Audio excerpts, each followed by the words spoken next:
Okay, good morning. Thank you for joining us for the How to Navigate the Federal Data Maze with Dr. Amy Brombos. Dr. Brombos, she's a data dissemination specialist with the United States Census Bureau, and she's going to be presenting on various resources that the U.S. Census offers, and we'll take questions throughout the presentation. So please utilize the chat, and we also will take some at the end as time allows. So our session today, it does go till 11:30, but we will be recording this training and sharing it out with some resources afterwards. So Dr. Brumbus, thank you. We're so pleased that you could join us at the Mid-Hudson RIC. Welcome. Thank you. Thank you so much. Thank you for having me. I really appreciate being here. I don't know if any of you have been to any of the DayTag conferences over the past year. I did a few presentations there. And I'm going to repeat a little bit of the information that I did there, but I really appreciate those of you that got back to Sarah and asked some questions, because it's going to help me sort of navigate and drive this conversation today.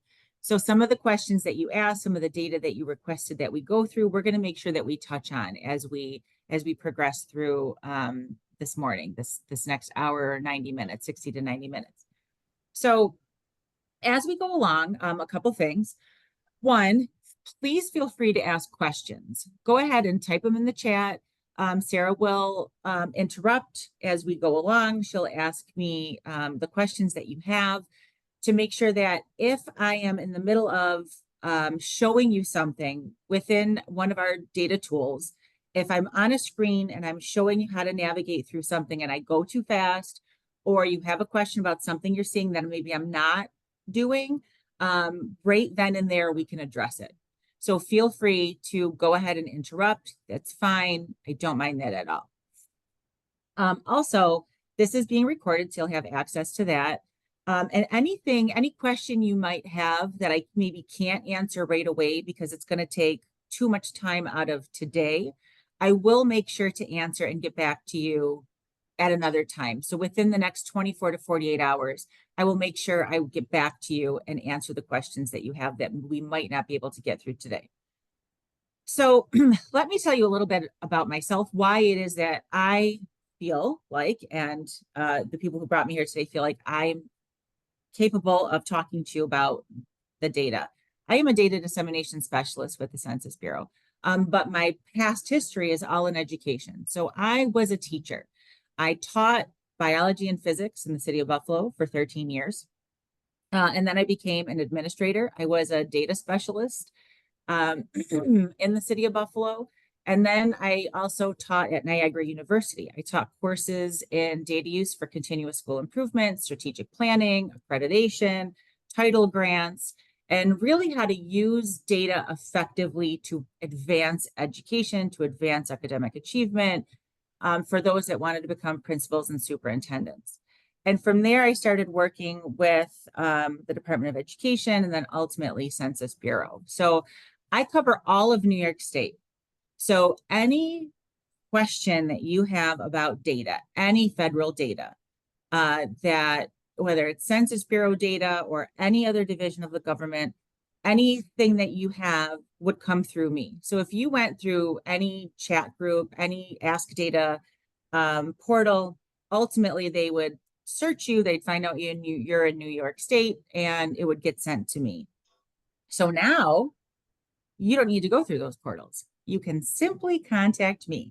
So you can see right there, you've got my email address. You'll have access to it. Again, I'm going to show it to you a bunch of times today. You can also get it through Sarah. And you'll have my phone number too. That's going to be available to you. So you can text me, you can call me, you can email me. I am your data person. So what does that mean? That means I do one of two things. I like to describe it this way. I give you fish and I teach you how to fish, right? So I will give you the data that you need. If you were to email me, call me and say, look, I have this grant application due. I've got this federal or state report that's due. I'm really struggling to find these data. The deadline is looming. I have no problem finding the data that you need and sending it to you. And if at that point you're like, I really don't understand what a lot of this means, can we meet? Can we call? Can we screen share? Absolutely. I will meet with you. I will make sure you fully understand it. You can speak to it. You can write a narrative about it. I will help you that way. I also teach you how to fish, and that's kind of what we're going to do today. I'm going to walk you through a couple things, mostly our feature data portal, and show you how to access it yourself, how to search for data, how to download it, and do some basic data searches for some of the things that I know you need. So that just general overview of kind of who I am, where I come from, and what I do. Oh, and then I'm also the subject matter expert for all education data for the country. So any data questions that come through about education for any of my colleagues that they maybe can't answer, those come to me as well. So what we want to do today is I want to kind of give you an understanding of the data that's available through our feature data portal. So, and that's data.census.gov. We have over 50 data tools, data portals that contain almost 2 million tables of data. But we have one feature data portal, and I'll get back into that a little bit as we proceed. I'm going to show you how to perform some advanced searches to locate the data that you need for state and federal grant reporting like Title I, and for your mandated state and federal reporting that you're required to do. I'm going to show you how to manipulate some of that data. I'm going to show you how to save it and share your search results so that you don't have to keep going back in all the time and starting at the beginning. And then I'm going to give you a brief overview of some of the tools that we have that we put in sort of this data equity toolkit, this bucket, right? We have, like I said, so many different toolkits, so many buckets, so many kinds of data portals that we started putting them into buckets or envelopes, right? So one of them is all about data equity. One of them is about emergency management. One of them is all about economics and accounting and business. So you are primarily going to need the ones that have to do with data equity. So one is called SAPE, the Small Income and Poverty Estimate Toolkit. That one is specific to Title I. All Title I equations, all of that funding comes from that tool. We're going to talk more about that, but you need to know that as we proceed from here on throughout the morning and your career and what you're doing, poverty and income estimates, the federal poverty and income estimates, poverty thresholds, and SAPE or title poverty estimates are different, and they are calculated differently. So when we look at these, I get questions frequently about why are those poverty estimates different? Why does it look different in the poverty or federal thresholds versus the SAPE toolkit that I showed you? And that's because they're calculated differently, and we'll get into that. My Community Explorer. This is a great tool because it's not just a spreadsheet of data. It's a map, it's a graph, it's a table. We're going to hit, all of the visual aids that you need. And then Access Broadband Dashboard. And that's a great tool because that's specific to broadband accessibility, computer access, who has computers and handheld devices within their home, and foundational accessibility and what's happening, especially within New York State right now with the broadband grants that are currently being distributed. All right. So, and you'll please excuse me, I have a bit of a sore throat, so occasionally I'm going to stop and just take a little bit of water to make sure that we don't have any issues there. And also, as we go, I'm sorry if I sort of pause to take a note here and there to make sure that I come back to things that I need to. Okay, one of the things I want to make sure we really get out of the way right at the beginning are the hierarchy of census geography is important to understand for a couple of reasons.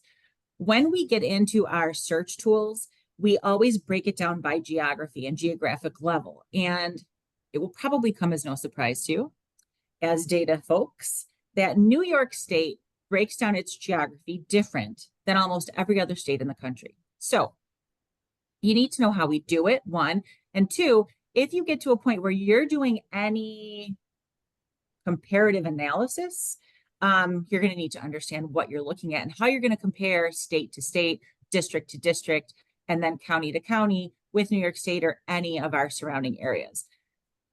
So, of course, we've got the country, we've got states, and then counties. And so here I'm in Erie County, which is why that one is highlighted over there. we've got New York, we've got all of the counties within New York. And then, of course, within our counties, we have school districts. That is not the case in all other states. Most states, actually, counties are school districts. So school districts are divided by counties, and we do not do that because our counties are so large, and so our school districts, even within those counties, are big. So as you can see within Erie County, we've got so many school districts. Even within this view, they aren't all visible. Within our school districts, we break that down further. So you can see to the left of the Buffalo City School District there, you can see zip codes. And zip codes are actually used by the post office, not the Census Bureau. We use something called ZICTA, zip code tabulation area.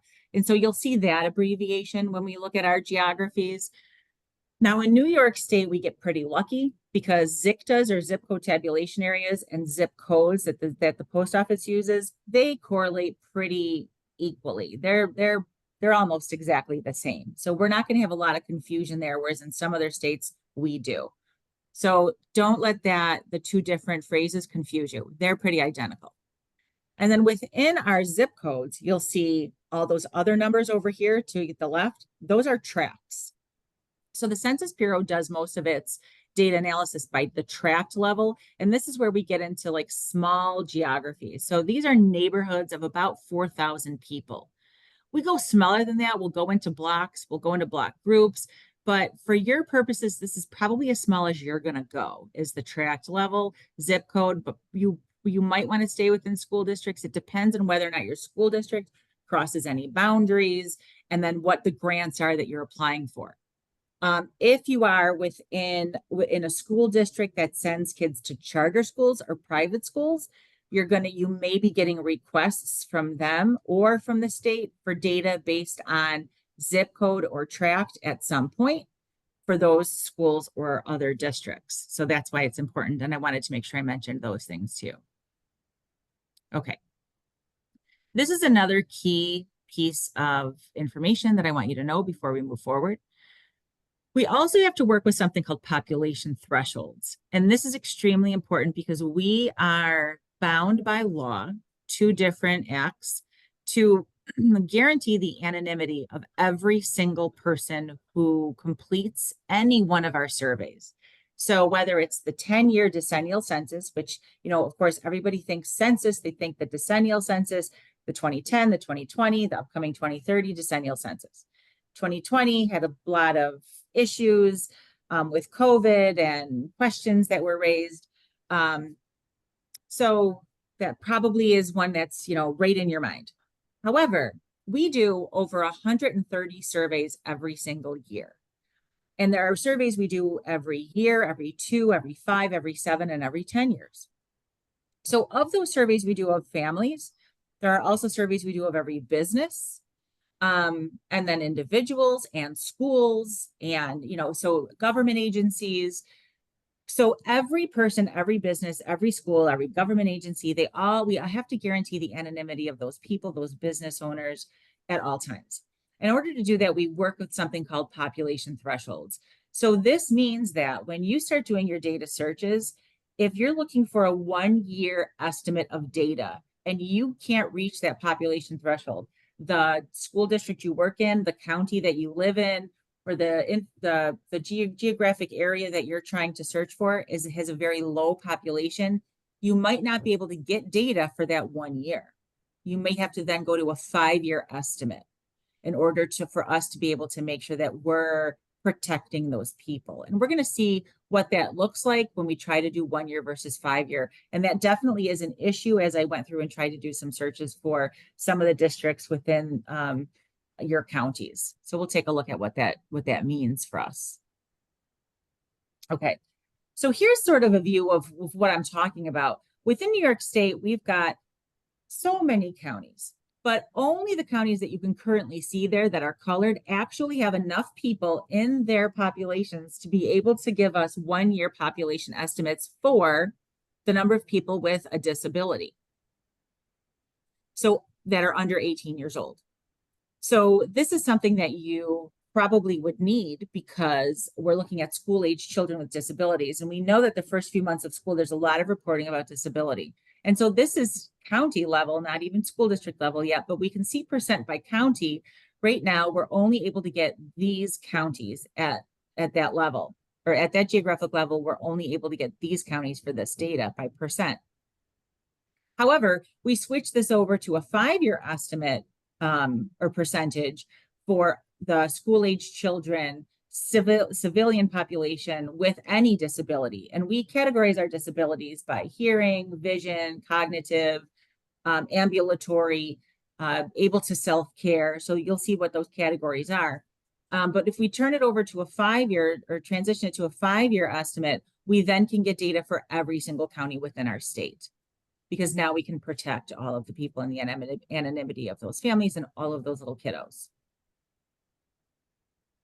Okay.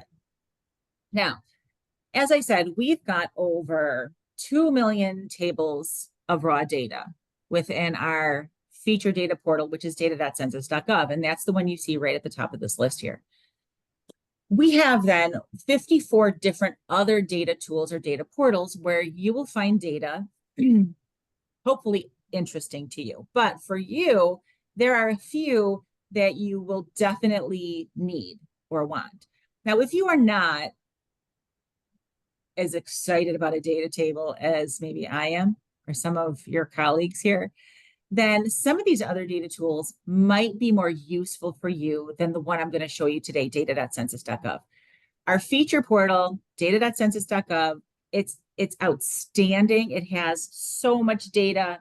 We can create correlations with all kinds of different variables, but it's a gray and white data table. We can convert a lot of these things to maps there, but if you don't look at a data table and you're not able to really translate what that means without looking at a map or converting it to a graph, or some other data visualization, some of these other tools may help you more. Or if you have to present on these data, and you need to turn them into data visualizations, don't worry, you do not have to do more work for yourself. We have the data visualizations for everything, every piece of data I'm going to show you someplace else. And I will show you how to find that too. But these are some of the ones that I highlighted and read above. I'm going to show you narrative profiles. The SAPRI interactive tool, that's the one I told you. All title data come from that, Title I data. Access broadband dashboard. This is going to tell us who has broadband, what kind of broadband, where is it accessible, where is infrastructure lacking, and what is that going to mean? And we know through COVID, this became a real hot button issue, and it remains that way. So the New York State Commission for Broadband, like I said, it's escaping me right now. They've been awarded, the New York State's been awarded $700 million for infrastructure and broadband access. So we're in the process right now of writing these grants, or a lot of agencies are in the process of writing these grants and waiting for awards to find out who's going to get that money for infrastructure. And a lot of it has to do with rural areas that are seriously lacking, and urban areas in which families just don't have it, right? Because they just can't afford it. So this is a lot of what we're looking at here, and you'll be able to track that. NCES, the National Center for Education Statistics, this is where you may already be sort of exploring and trying to find data in there. It's not always the most intuitive tool to use. My Community Explorer, this is absolutely one of my favorite places to go and find data, and I'll show you why. And then Community Resilience Estimator. This is also a really cool place to kind of go and find data and information. This tells us about the risk factors of our of families, and what risk factors really put them in danger of becoming or not being able to be resilient in the face of things like COVID or snowstorms, or the things that we really experience here in New York State. So talking about and besides that, food insecurity, home insecurity, and things of that nature. Other things down there are other depending on the work that you're doing, the data that you have to pull may be of interest to you, but we're not going to get into those today. Okay. One of the key surveys that we're going to talk about, that we're going to pull most of our data from today, is the American Community Survey. And these are data profile tables, and I'm going to show you. And this is just a small tidbit of the data that you'll find in there. Small tidbit. And know that these social, economic, and demographic characteristics that you see listed here, you can create correlations between any one of them. So if you need to know disability data, but you need to know this based on age and or race, sex, poverty rate, income, any one of these things, residential mobility, you can create correlations in these tables or find them already created for you within this tool. So if these are data that you need and you've been trying to find for weeks or months or even a year, within about 5 to 10 minutes, we're going to be able to download those data for you. Okay. 2 things real quick. We have 2 tools that are really phone friendly. So if you're in a situation where you need to find data, you're out at a meeting, you're doing something and you need it really quick, this is one of them. This is called Quick Facts. And so if you scan this one on your phone and you save it on there, this is very phone friendly. It's a great tool. You can do, I want to say, 4 comparisons at the same time. You can have 4 columns going at once. This one, excuse me, will give you data. And you can see on this screen, anyways, on the left-hand side, you get information about people, population, age, sex, ethnicity, race. I believe you get income, employment, and in the search tool, you can put in, you'll get the national information, and then you can do state, you can do city, you can do county, and you can do comparison side by side by side. What I will warn you about here is if you, here it's my cursor. If you take a look, it will always give you the most current data. So, so you don't need to worry about that. However, always make sure when you're looking at data in these columns, just look over here real quick. Before you start quoting data here, take a look, because some of the data here will be from the last census, right? So here you're like, well, here's the population data. Well, this is 2020 census data, not current American Community Survey data from 2023 or 2022. And then the one underneath it, you'll see, well, that's 2010. So obviously you can see that, you can read it. I'm just warning you just to be a little bit cautious. I've been in meetings with people who've all of a sudden started quoting data and it hasn't sounded quite right to me. And I, checked in on it and they just didn't quite take a look over here at the year. So just be a little bit cautious. But yeah, you want to really impress people with your data knowledge in the middle of a meeting, something just doesn't sound right for you. You can fact check real quick using this tool.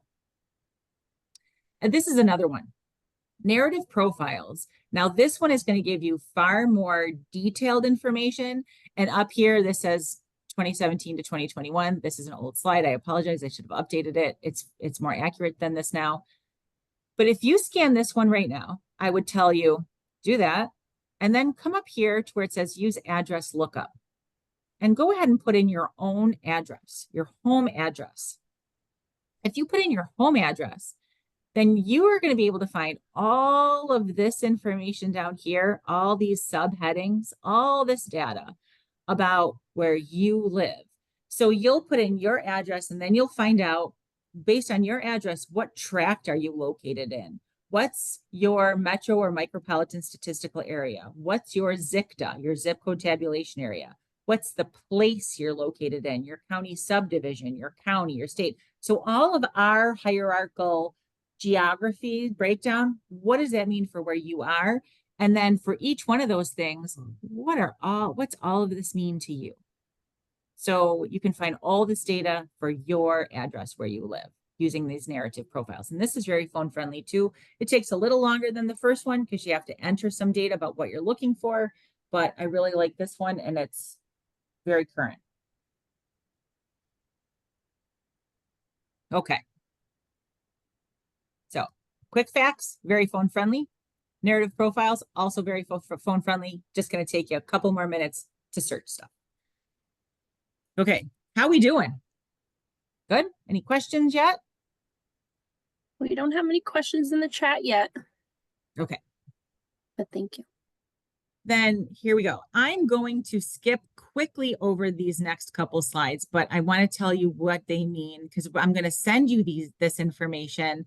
I'm going to send it to you, and you're going to get the slide deck. So just to quickly explain, when we get into our tables, you'll see each table has a table ID. And so this just breaks down what those table IDs mean. The first letter here is what the table is, whether it's a base table, a subject table, a comparison profile table where we're comparing data, or a data profile table. The next two tables will tell us about the subject. Now, this might not mean anything to you yet, but as you progress and you become far more data literate within our tools, this is going to help you so much. And all of a sudden, one day you're going to say, you know what? I need to know about geographic mobility. So I know that that's a subject table, and that's going to be table subject 07. And you're gonna only need to go in and write S07 in the search tool. It's instead of doing all of the other search stuff that I'm going to show you, because you're just going to know it's a subject 07. Subject character, table subject 07. You'll get to know what they are because you'll be using the same things all the time. So this kind of a little table right here, you might even want to, if you're going in this all the time, you might want to print out something like this with your common tables and just have it like on your desk, on your bulletin board. So that's why this is here for you. And then here are some of the common tables that you may use. And I'm going to give you these are disability characteristics. This is disability simply because you can get these by age. So you can get them by school age. And I know that at the beginning of the year, you're doing a lot of disability reporting. And so I listed those here for you as well. But I will also provide to you a complete list or Excel spreadsheet of the tables that I think you probably are going to frequently use. Okay. So all things go well, we're going to go right into data.census.gov, and I'm going to do some live demonstrations for you. So we're going to get out of here. We're going to go in there. If for whatever reason there's an issue, bear with me because I did screenshots of everything we're going to do just in case we have a problem. Normally, I will tell you, data.census.gov is updated every Thursday morning. So if you are going to go in here on a Thursday morning and it's going very slow, no, it's probably because it's a Thursday morning, it's being updated. Other days, it should go just fine. And so it's not Thursday, we should be good. So this is the homepage. When you go to data.census.gov, and again, this is our feature data portal. This is where all the data live. Dr. Brombos, can I interject for a moment? Sorry. There is a question in the chat. Yes. They're asking if there's a table that they could see how many kids there are from birth to age 4 that live within their district. Okay. That one is going to be a little more difficult to find within your school district, again, because of the population threshold.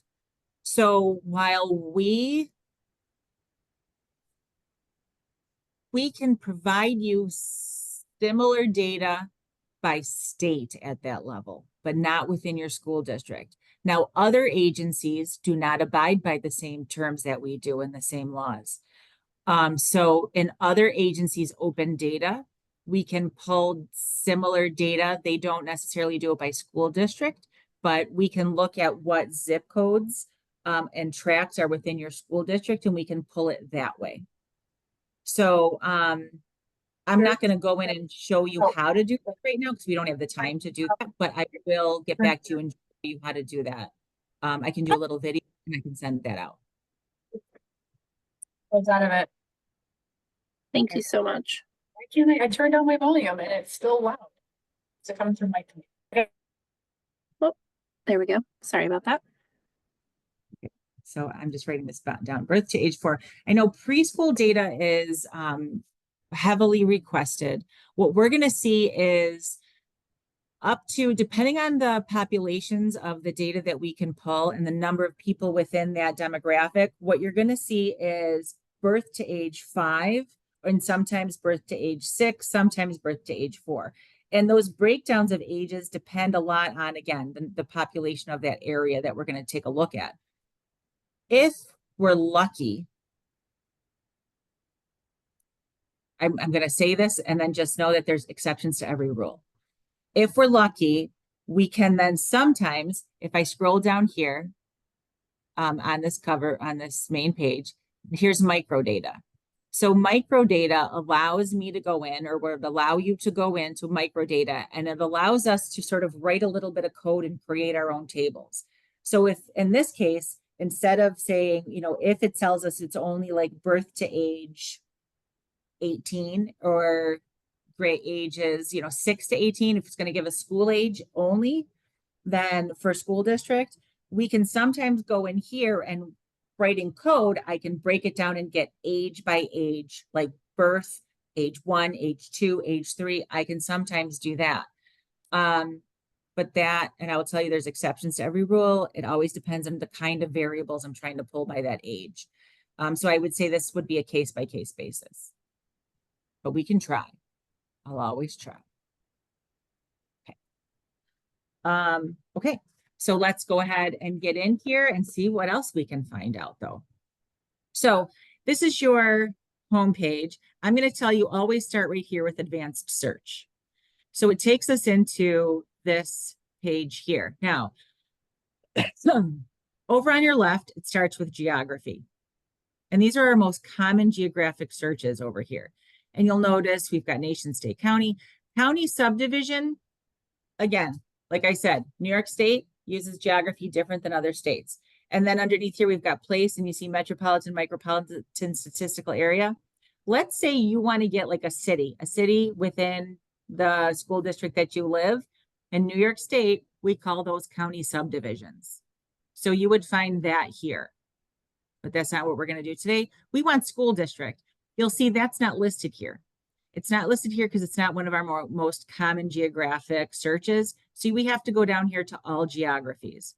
So we click here and now we get all these other geographic areas that we can start searching through. And it's alphabetical. So we're going to go down to school district, and almost all of our school districts in New York State are unified, meaning they're K through 12. So we're going to select that. And now it's going to drill down. So it's going to start asking us, well, what state do we want? And what's unfortunate is that it doesn't then go to county where we can then say all counties within the school district.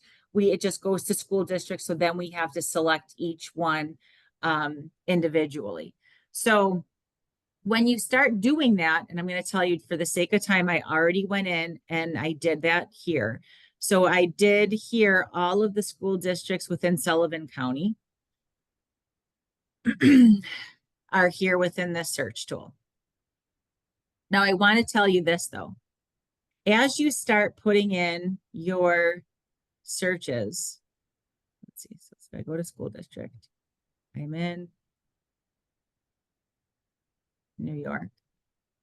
So I'm in school district, I'm in New York, I'm typing in my school districts. Make sure that as you do this, they're populating over here. See how they're all listed here? This is kind of like your shopping basket. So you want to make sure that as you select them, they populate over here. And now I have too many for them to show here. So I go to view all filters and I look to see that they're all listed here. If they're not, which sometimes happens, sometimes it's a little testy, I want to go back, unclick, and click again and make sure it goes there. So just keep an eye on this over here and just make sure. It should be fine, but just make sure. Because you don't want to go and add 9 school districts or even more, and then all of a sudden realize you're missing like 5 of them once you're way through and looking at your tables. Okay, so I did my geography. Now we scroll down here and we have all of these different topics to choose from. So education is probably a good one. Education, educational attainment, school enrollment, families and living environments. You can start scrolling through here and really just look to see what's available as you progress. Know if there's a caret next to it, that means there's more options. Once the carrots are gone and there's just a box, you're at the end of your journey. Right? So you can just check, like, collect disability there if you want. Housing is an option here. Housing, a question came in about homeless. Homeless in McKinney-Vento, that is a different table that we're not going to find within this tool. We do a homeless count every year in coordination with HUD. And so that's data that we're going to find in a different place. But what we do have in here is what we call geographic mobility.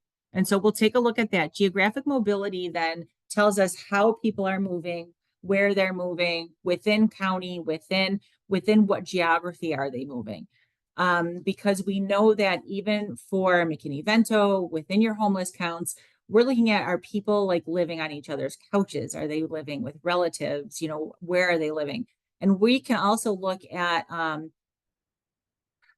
alternative homes. Are they living in mobile homes? Are they living in boats? What's happening and how are people living? Income and poverty. This is one that I know is people are very curious about.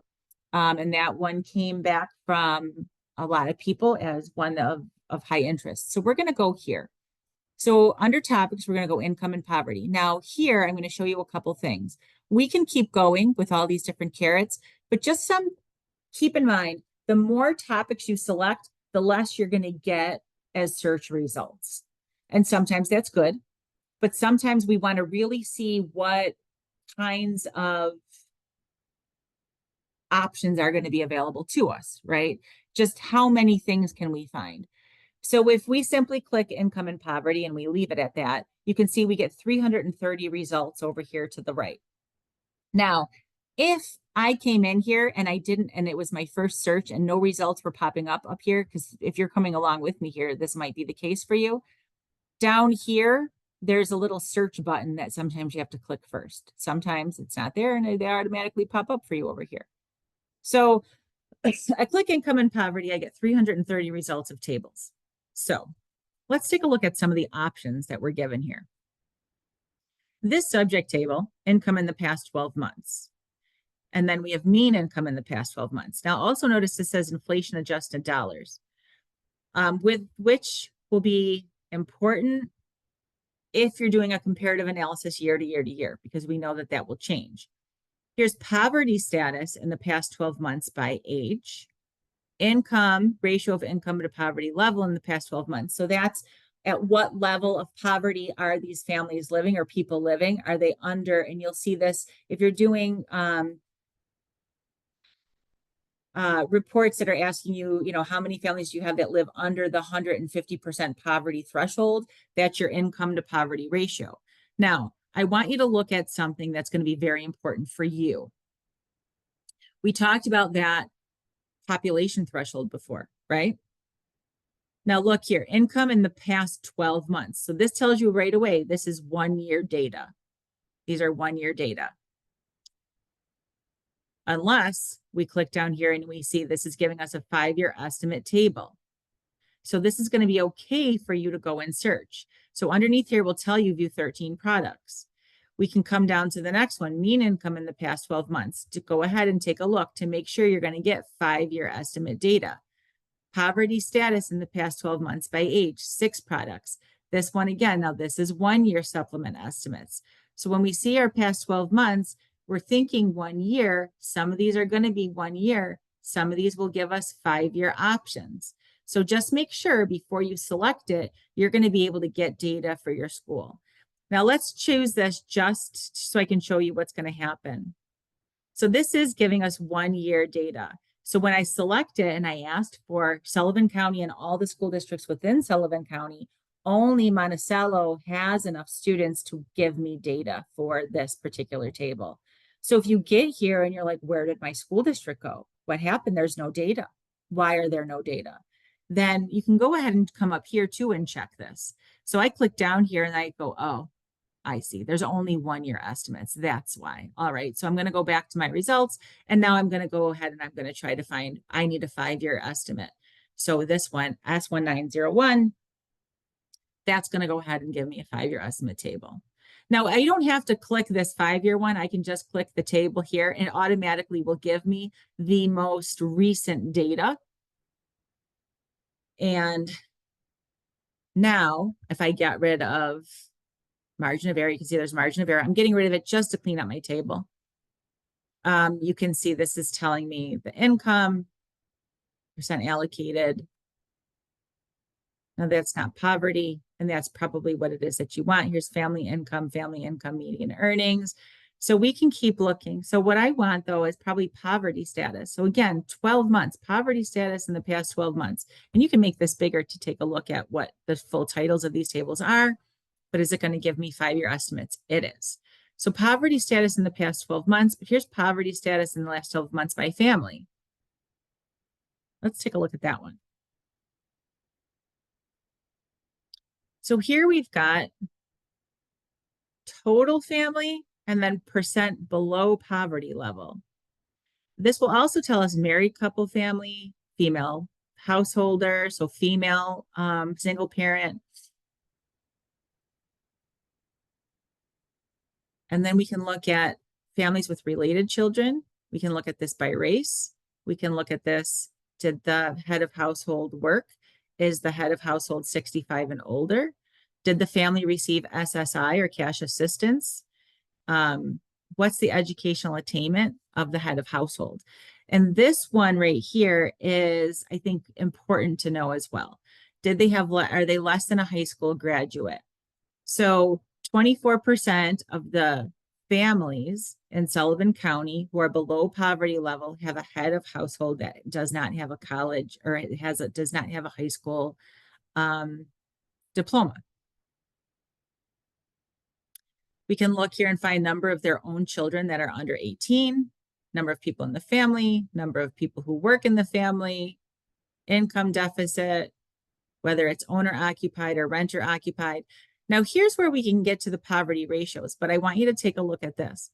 This is giving us the total estimate number of families as opposed to the percent. Now you can go back and calculate this based on, you get total families up here, but it's not calculating for you. So you can find your percent of poverty level for all families below poverty ratios down here, but it's only giving you an estimate number, not a percent poverty number. And it's only for total families, not for married couple, not for single parent, female head of household. So just know that we do suppress some data. And again, this is probably, especially for married couple, single parent family, due to those population thresholds again. So before I move on and show you something else, any questions specifically about this or how we got here? We currently don't have any questions in the chat. Okay, then let's take a look. I told you we get to these tables and it's, it's a table, right? It's a gray and white data table. So, actually, I'm going to show you two things. First, I want to show you this. Now, let's say that this is a table that interests you. This has data you can use. We can download it here. You can download it as an Excel by simply clicking Excel. It will download for you here. Or you can download it as a CSV, or if you need multiple years, you have options. You can come here and you can click through all these options all the way back to 2010 and save them. Or you can come here and click zip and you can select every year you need and download all of them at one time as a zip file. Your other option here to save this file is to simply copy and paste this URL. You can then share that in an email. You can save that somewhere in a Word document or anywhere else on your desktop. And when you go back to this table, it will bring up this table with all of the geographic filters already populated. So this table with whatever geographic filter and topics that you've already filtered will already be here for you. All right, I want to show you something kind of cool. If you are not a data table kind of person, we can turn this into a map, but here's something that's important to know. you don't always have to go from your results right into tables. You can see up here, it says all tables, maps, profiles, pages. You could go right to maps.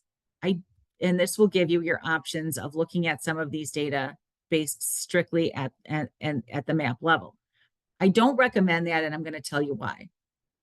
When we start at table, we can look down this column and see all of the variables that are available to us on this table, all the data that we're looking at. So what do all of these rows mean?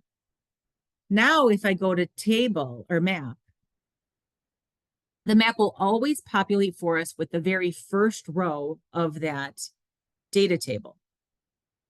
And sometimes, like right now, the map's going to give us trouble. But what you'll see is here, it automatically populated with just families, percent of families below poverty level. So if we didn't already look at that data table and know all of the data that's available to us in that first column, everything that we could select from that row, we could spend some time here scrolling down and trying to figure out what it was that we wanted. Well, I know that I wanted families percent below poverty level, probably. Before I do that, actually, I have to fix something. With school age children is really what I wanted. But you can see that this just gave us the county. And when I select the county, it says with related children of household under 5 and 5 to 17 years old that live below the poverty level. So in Sullivan County, that number is 23.8%. Interesting, but we wanted to know all the school districts here. So what this did for us was it transitioned over to just county, and sometimes these maps will do that. But if we go to, May I interject for a moment before we go on? There is a question in the chat. In terms of population threshold, what is the number that would limit us from seeing preschool age students? the number is 65,000 for total population. Now, again, I'm going to tell you there are exceptions to this rule. If you live in a district or in an area where it is very homogeneous, right? Almost everybody is the same ethnicity, the same race, the households are all generally the same, then we will publish the data without meeting those thresholds. But if it's a heterogeneous demographic, then there's a strong population, you could easily pick out where those families are or who they are if they don't meet that demographic. Does that make sense? Yes. So if 80% of your demographic is white and single families that are white and live in poverty, but 20% are minority, married, who are making over $3,000 a month, you're going to be able to pick out who they are. So we wouldn't publish that. Thank Does that you. make more That sense? makes sense. Yes, absolutely. Okay. So let me figure out why this is going to do. There it is. Okay. Okay. So what I did here is it was just giving me county. I'm going to show you what these things mean up here, because this will be good for you. Layer. If we click layer and we want to change our map, you can see these are all the different layers of map we can look at. And it changed and it was just giving us county. That's not what we wanted. So this is the same list as the geographic level in our original filter list. So I could have scrolled down and tried to find school district. I just went up here and I typed in school district. And you can see right here was unified school district. I selected that. So then it automatically changed to the filters that I had selected for school district. Now, if I had a county listed here and I selected school district, it would have just outlined the school districts, but not given me the data for them because I didn't select which ones. we had already selected which school districts we wanted. So hopefully that makes sense to you. So now we have the map we want. Now it's all blue. So maybe you don't want it all blue. Maybe you want to change the colors. You can come up to colors. You can do that. So if you wanted to take this and use it for a presentation and you wanted to make it pop more, you could. So you can change the boundaries or you can change the colors. You could even change the classes. Let's say that there were too many that were all green. You wanted to really showcase which ones had the most, which ones had the least. You can manually change all of these. So I want if I wanted to really define which one had the most, which one had the least, and all the rest in between were on their own, I could do that. So now I can clearly see that Monticello has the highest percentage of families with related children below the poverty level, and Livingston has the least. Nope. I still have 2 down. Do I still have 2 down here? 0 to 1. Nope. Livingston has the least. Here with 0%. Monticello has the most with 38.1% by changing that, by doing that manually. I can also add additional boundaries if I wanted to. So I could put back in the county boundaries so you could see where the county is. The school district boundaries are in there.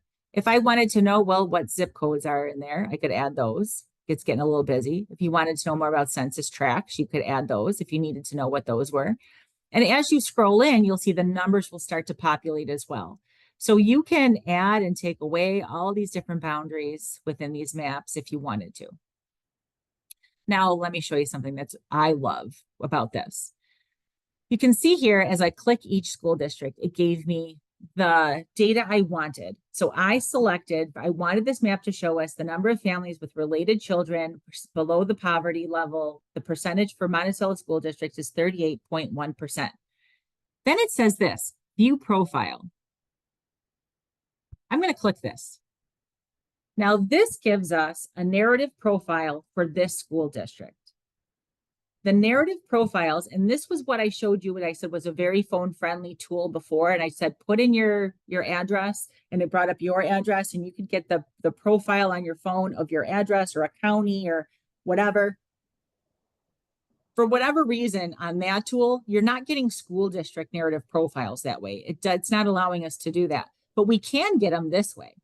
So now we can download this narrative profile for your school district, and this is giving us all the information you really could possibly want.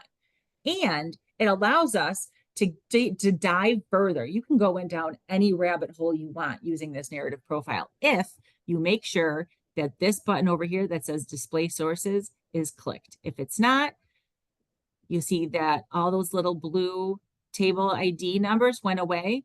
I click this, they all come back.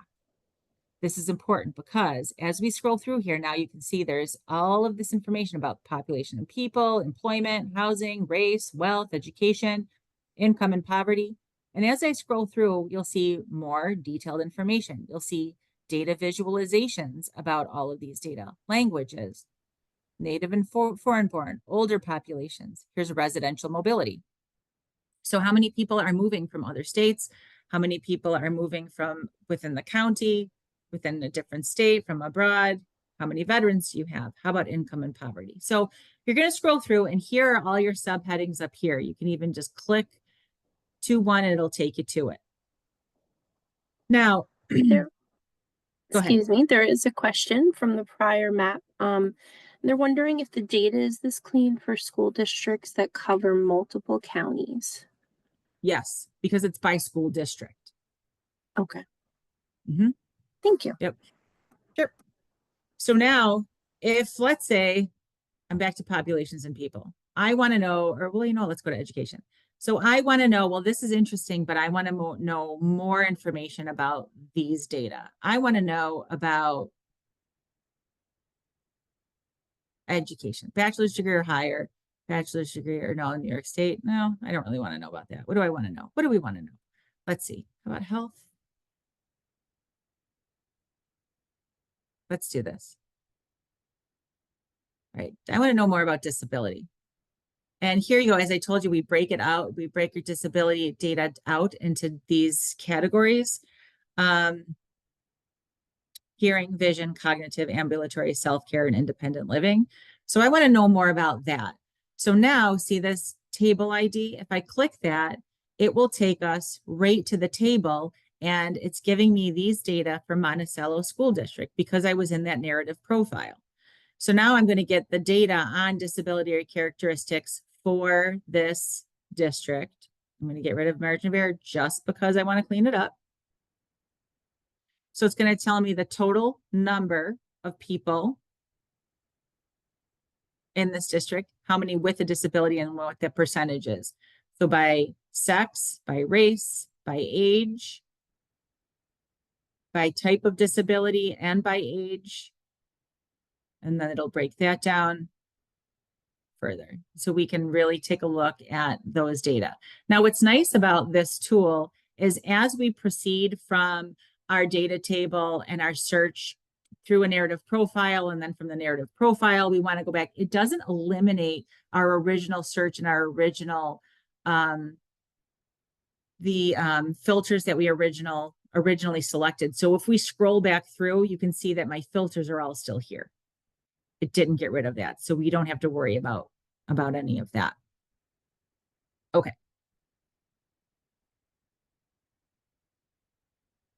Let's see. Okay, so we did some poverty.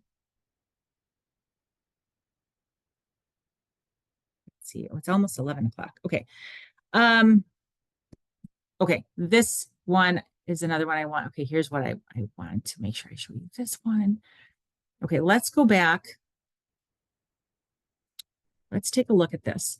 Okay, so now here in this one, you'll notice I just went to a different tab up here because I populated this search by all 4 counties where all of your school districts are located, because I want to show you something else. So usually when I start showing somebody something, I start by showing them something called a DP table. And this is let me just show you. This is how we find them. A DP table starts with the American Community Survey. Now, the American Community Survey is the largest survey about the general population. So we send this survey out to 10% of the population, 10% of the American households or households living in the United States every year. This used to be the census, the decennial census. Now it was called the long form. It's an extremely invasive questionnaire. There's like 70 some odd questions on it. We're asking you everything there is to know about your family, how you live, what you do. And this gives us all of these data that you really need to do your reporting for people to do grant writing. It's invasive. People don't like it, but it's really important data for things like what you all need this data for. So if we look at American Community Survey, and we're going to do 5-year estimates because we know that's what we need to get data, and then just go to data profiles. Excuse me for a moment. And I'm going to show you. Yeah. Sorry, there's another question. Yeah. Can you talk a moment about the source of the data? Yes. So for this one, for data profile for American Community Survey, you'll see when we do data profiles, we get 4 tables, DP 2, 3, 4, 5. There's no 1. There was never a 1. You didn't do anything wrong. I don't know why there's not a 1. But so data, American Community Survey comes strictly from the American Community Survey. And as I said, that goes straight to 10% of the American or of the households living in the United States every year. Other surveys or other tables that we have come not just from the surveys that we do, but from other agencies as well. So what's important to understand is the Census Bureau, when we collect data, we are not allowed to share any data that we collect with any other agency, with any other federal agency, with any other non-federal agency. We cannot share any data that comes to us. But other agencies do not abide by the same rules or laws. They can, and we do pull data from other agencies. And then we compile a lot of those data to create the data tables we have. Now, if we're looking strictly at a survey, like right now we're looking at American Community Survey data. So what I'm showing you now comes strictly from that survey, but not all other ones do. And so let's take a look at this, and then I'm going to show you, well, this is a great transition into the next one. So for these 4 tables, I want to show you this because if you find any data on these 4 tables, and this is the most cumulative collection of the data that we have: social characteristics, economic, housing, and demographic. Excuse my alarm. That is just telling me that an hour of me talking is up. So this social characteristic tells us households, married couple, male head, female head, relationships, marital status, fertility, grandparents raising their grandchildren. There were some grants about this 2 or 3 years ago, I want to say. There may still be. School enrollment for those who are 3 and older, nursery school, kindergarten, elementary, educational attainment, veteran status, disability status, where were they living, place of birth, citizenship, region of birth, languages spoken at home, ancestry, computer and internet use. So see all of these data here. And now we go back and you can look at some economic characteristics and poverty, then housing. And housing, we're looking at overcrowding. We're looking at rent versus own. We're looking at, do you have plumbing? Do you know, we're the year that the home was built. So are you at risk of lead poisoning, whether it's paint or plumbing? And that's a big one too, right? So that you'll find here in housing. And then you have demographic in housing. How many people are you? Is it overcrowded? You know, all of these data. And then we also have data on what's happening in surrounding areas around school within the National Center for Education Statistics. What's the volume, like the noise volume around school? Are you near an airport? Are you near a train station? Things like that.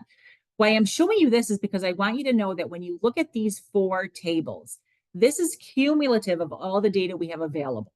So if it's here, you're going to find it elsewhere within data.census.gov or even another tool.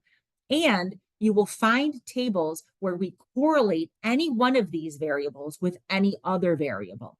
So you can find employment status or disability or overcrowding or poverty by age, by sex, by school attainment, by, you know, nursery school attendance, by disability, by nursery school attendance and disability and age and sex and poverty. You know, you can find these things, or if they don't already exist, we can create them. So this is a nice tool to look at, or nice tables to look at first sometimes if you're not familiar with what we have.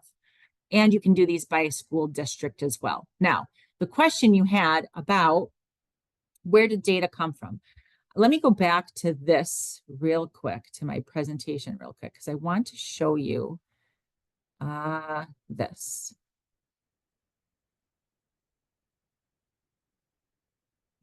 It does. Okay.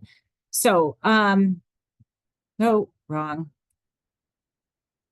So SAPI, the Small Area Income Poverty Estimate tool, is the one that I told you is what the Department of Education uses for Title I grant funding. That's this tool. So this is an annual survey. It produces a single year estimate of income and poverty for all US countries. Now, this is an exception to that rule where I told you we don't publish data unless it's a 5-year estimate for school districts that don't have a certain number, you know, a certain population threshold. We can do that for this because of the volume of data we pull in, because it's not coming from one place. So SAPI data is 1-year data. It's 1-year data. It's because it comes from all of these other places, not just one survey. So these data are coming from the decennial census. So 2020, it's coming from annual federal tax returns. It's coming from the American Community Survey from the Census Bureau. So the one that I was telling you about that comes every year. It's coming from SNAP and SSI benefits. So we're getting that from state and county data. From the Bureau of Economic Analysis, we're getting data from them. And then we're getting SSI data. So these data all come together and they determine the poverty rates that are in this SAPI data tool. So that's why the data, the calculation for poverty in this SAPI tool, the Title I estimates, the Title I calculations will be different than the federal poverty thresholds that you'll find in other tools, because this is calculated using all 6 of these different foundational income or foundational data products. Now, for all of the tools, all of the work that we do, and this is what it looks like, and we're going to go ahead and take a look at it. For all of the data, all the products, all the tools that we have, every one of them, if you want to know more about where the data come from, if you want to know more about how they're calculated, if you want to know anything about the methodology that we have, in the census website, census.gov, there is a page for every single one of these, for every survey, for every data tool, for every data portal. And it goes through very specifically, what is the methodology? How is it calculated? Is noise added? And then everything, or I should say everything, nothing is ever published if it is not at minimum a 90-degree confidence interval. So this is SAPI. And I want to make sure that I stop in about 7 minutes. Well, I want to show you a couple things and stop though within about 7 minutes to give you time to ask other questions. So this is what it is. This is very user-friendly. I like this tool a lot. This allows us to filter by state, county, and school district. And again, school district is front and center because of the fact that the Department of Education uses this for title education. And then we can look at poverty rates and income by all ages, under 18, families with school-age children, under age 5, which is one that we're very interested in. And then we can look at median household income. Now, let's take a look at school district. So we're going to select school district. Now, this is going to give us a couple options. Here, we can start filtering through by state first, and then we can go ahead and then search by school district, or you can just start typing in school district and not worry, but just know that there are a lot of school districts that are in multiple states. So pay attention to the state if you don't select that first. Check it, and then you click OK. So I'm just clicking one right now for the sake of time.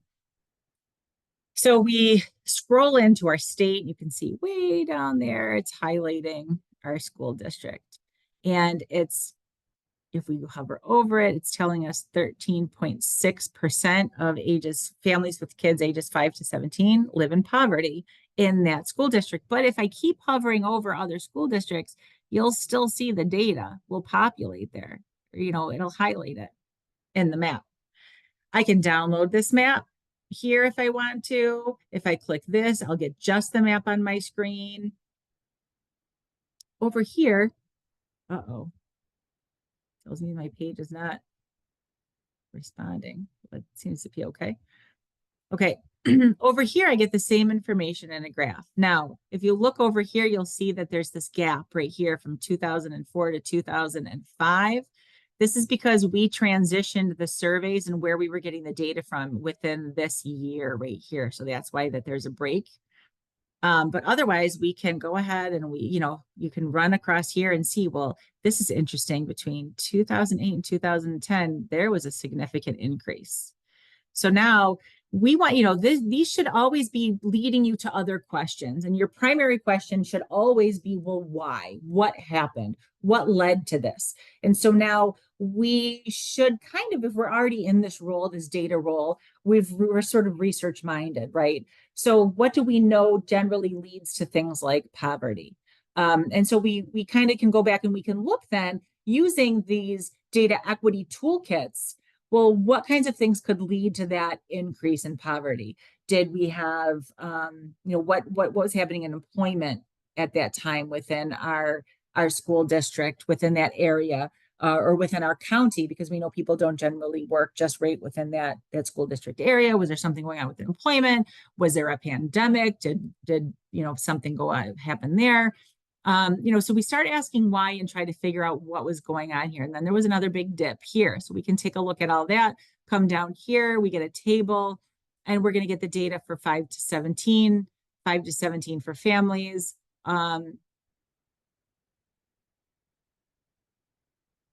Oh, and then a reference map. And this takes us back to data.census.gov. We can add more. You can go ahead and click other school districts, and it will just add it to your table in your graph automatically. So we can start doing some comparison here. You can also change this to state or county. Just know, because we're doing this by school district, we're only able to get ages 5 to 17 and families. If we want to change this to state or county, this then will change. You'll see poverty rates or income. We have all of these options here, but they're grayed out for us. They're grayed out. It's not going to give us those age groups or that other data because we're looking by school district. Or it could just be that we're looking by school district that's relatively small. So it's not going to give us that. But if we change it, then some of these other options here might highlight. So a couple other quick things I want to show you. And I want to also tell you this. One of the things that I'm developing right now is a series of sort of lunch and learns that will be an hour long, and they're going to happen, I want to say, either every other week or every 3 weeks, and still in the development phase of this. And one of them will be strictly on this tool, on the SAPI tool. And what does this do for you? How do you use these data for your title grants? And so if you are interested in doing this, at the end, there will be a series of lunch and learns of these professional developments strictly for people who work in education. And at the end, you'll be able to earn a certificate of completion for using these data tools. This will be one. Data.census.gov will be one. I also want to show you this one. This is access. Excuse me. Go ahead. Sorry. Yes. Sorry, before you click away, if you can go back to the SAPE tool, there's a Yes. question on it. The grade says PK to 12 at the bottom there in the table. Does that include 4-year-olds who are in PK? Yes. Yep. Okay. Mhm. All right, thank you. Welcome. So Access Broadband Dashboard. This one is, if we come and look over here, we can see that there are layers here. So percentage of households with a broadband subscription. And then we can see what that speed is. We can see we can get the layer of the employed population, unemployment rate, change of employment, self-employed, wages. And then again, look at this, poverty rate SAPI or poverty rate American Community Survey. So this is federal poverty rate. This is the SAPI calculated poverty rate. And now you know those are two different and why. And so here's your GDP, home value, migration rate. Again, and migration rate means people moving in and out of that area, whatever area it is you choose to search for here. And then we have academic achievement. And this is going to show us the broadband accessibility. So just real quick, we'll look.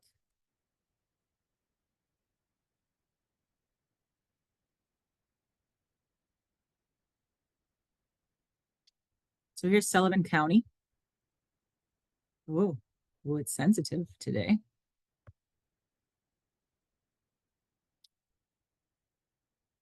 So we can see the county, but we can also see that it is giving us tract. So how these colors are broken down, you can see this is also by tract. So what it's showing us here is percentage of households with a broadband subscription. And we have our key down here. If I want to click on any one area, it's going to give me more data.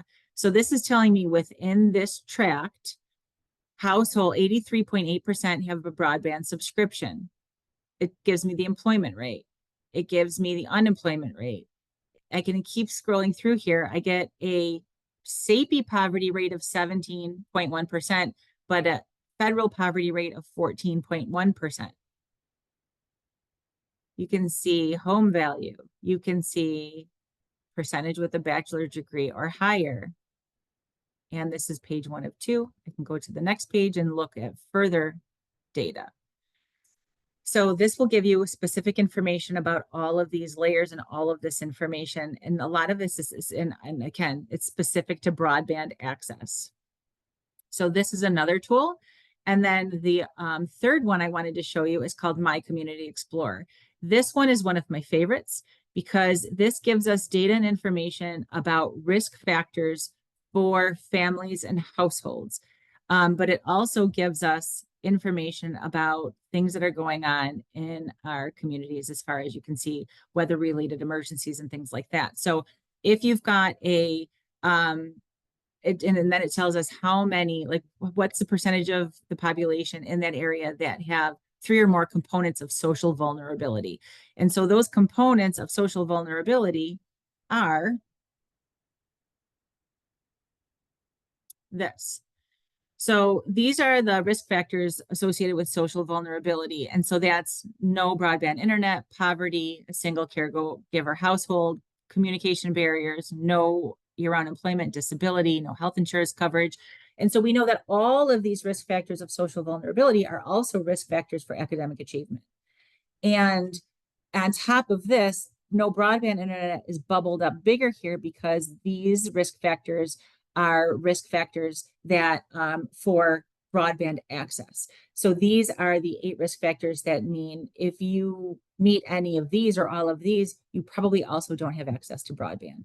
And we know that that is another key indicator of academic success.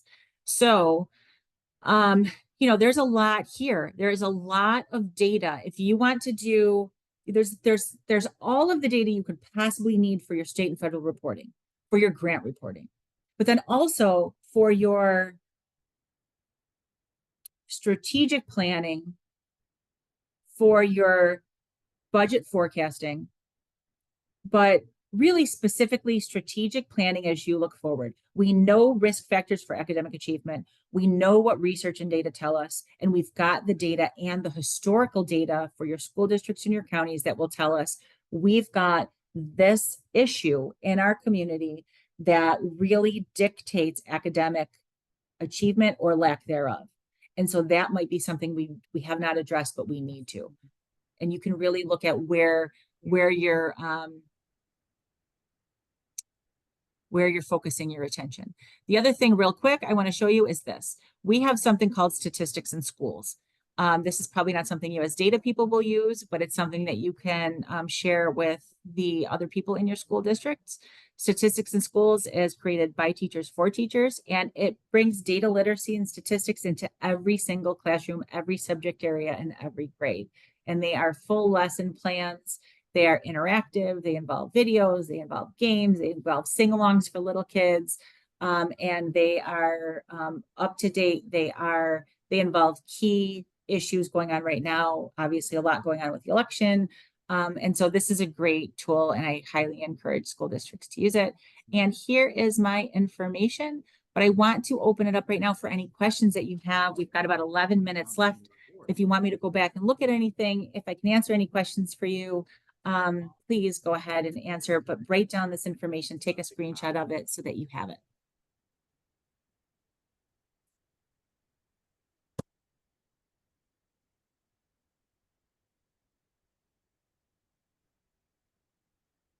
We don't have anything in the chat as of now, but please feel free to unmute if there's anything.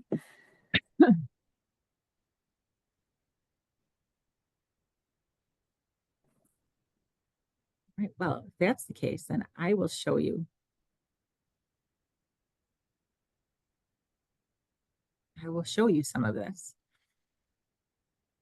Okay. Within this tool, this is really one of my favorites. So within this tool, we can go ahead and we can look at New York State. And let's see, we didn't look at Orange County. Let's go to Orange County.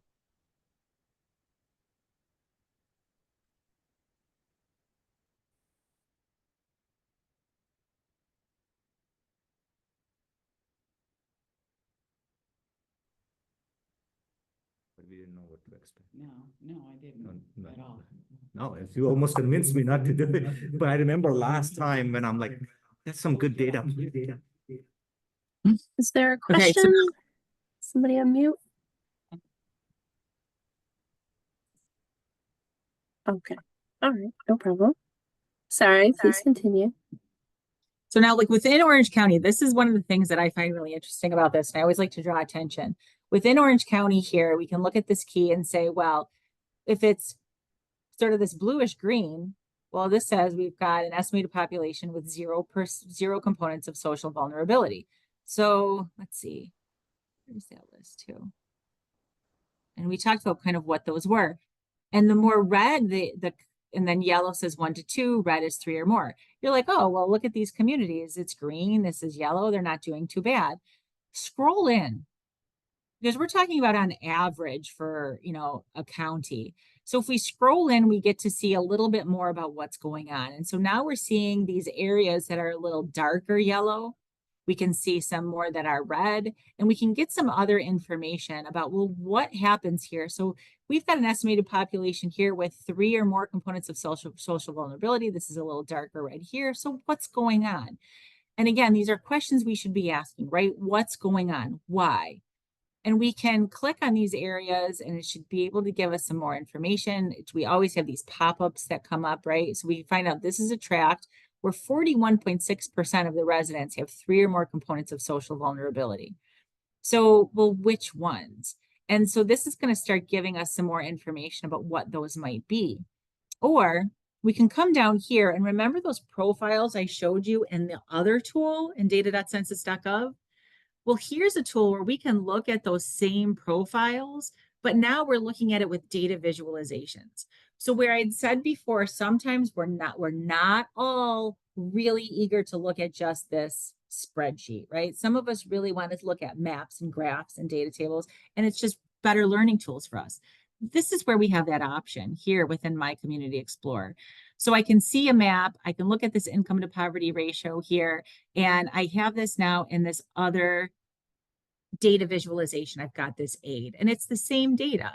And I can go back and I can look at the source here if I wanted to. Well, this is interesting, but I need to see more data. I can refer back. It'll take me back to data.census.gov. But if you're presenting this to a board, if you're presenting this to parents, a community meeting, here we've got this in an economic profile, you can screenshot it or you can link it to your presentation. Social characteristics, we want to know more about languages spoken at home. How about households without a vehicle? Why aren't parents showing up to parent nights? Do they have vehicles? We can find out more about this information. Households without a vehicle, well, that's interesting. What about families without a vehicle? What about families with school-aged children that live in our school district without a vehicle? Can we find that out? We sure can. What about families that live in our school district that have school-aged children that don't have a vehicle that work multiple jobs? Can we find that out? Sure, we absolutely can. What about those same families that maybe don't have broadband access? We have that information also. So these are the kind of data that might be really important for you to have to be able to make some decisions and stop making assumptions, right? How about race and ethnicity? We have those data. And then how about county business profiles? We have that as well, which again, this is important information because we know that there's a lot of issues with poverty, and sometimes it's generational, sometimes it's short-term because of job loss, and those things are happening within our community. Sometimes there's a lot of other things going on too.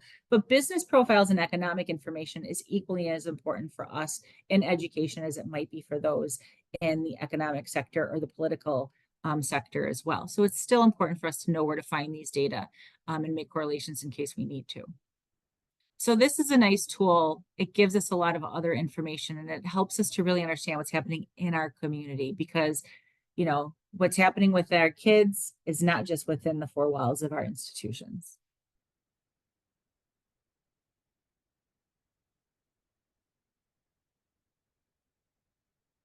Okay. And then, as I said, we started putting our...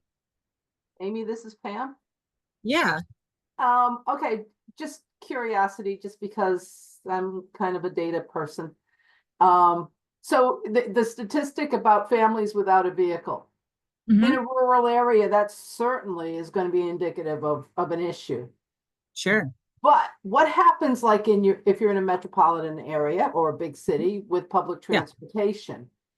Is that statistic still going to show up and be counted towards, you know, vulnerabilities, or is that weighted based on, you know, and it all comes down to knowing what you're seeing, knowing your area, and understanding what Right. the data is telling you.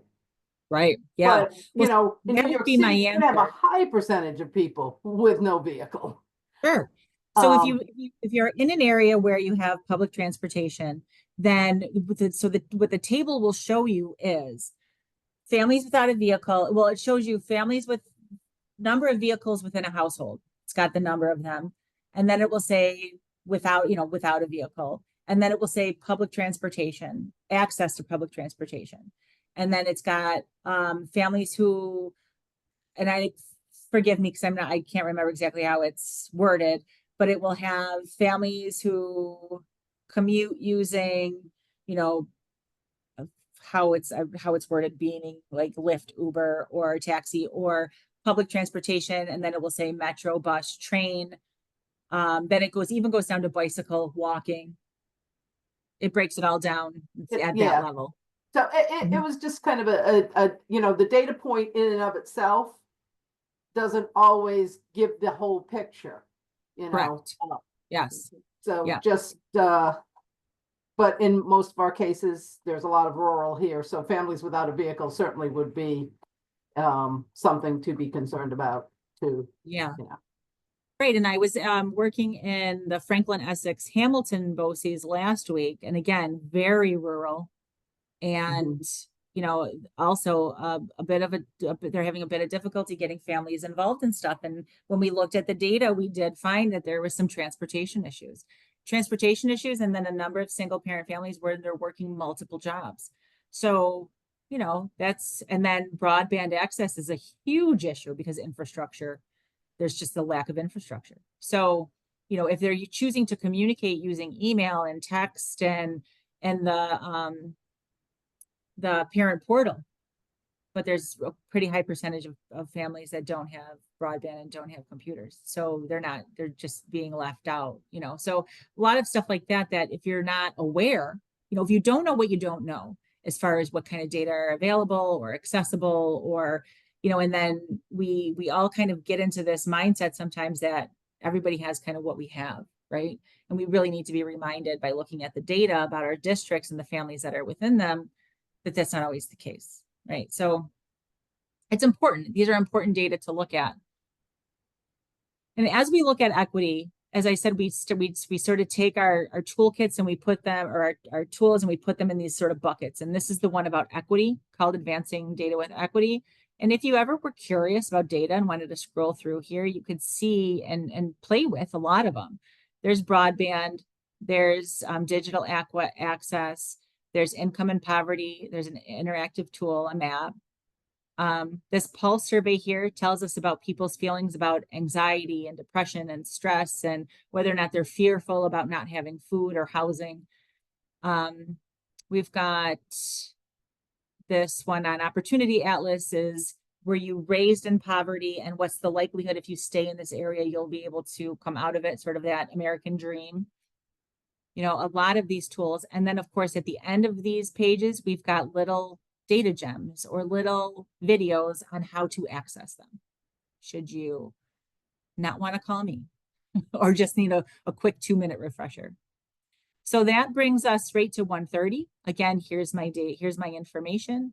I can stick around if there are any other questions, but other than that, thank you so much for having me. Please reach out, don't hesitate. It is my job to help you find data or teach you how to use it, and where to access it. And I'm always happy to do so, especially for our fellow educators. It's so important. Thank you so much for joining us. This was really informative. And I see lots of thanks through the chat. Everybody found it very helpful. I don't see any questions. And we will share out the resources and the recording very soon. So thank you, everybody, and have a great day. Thank you.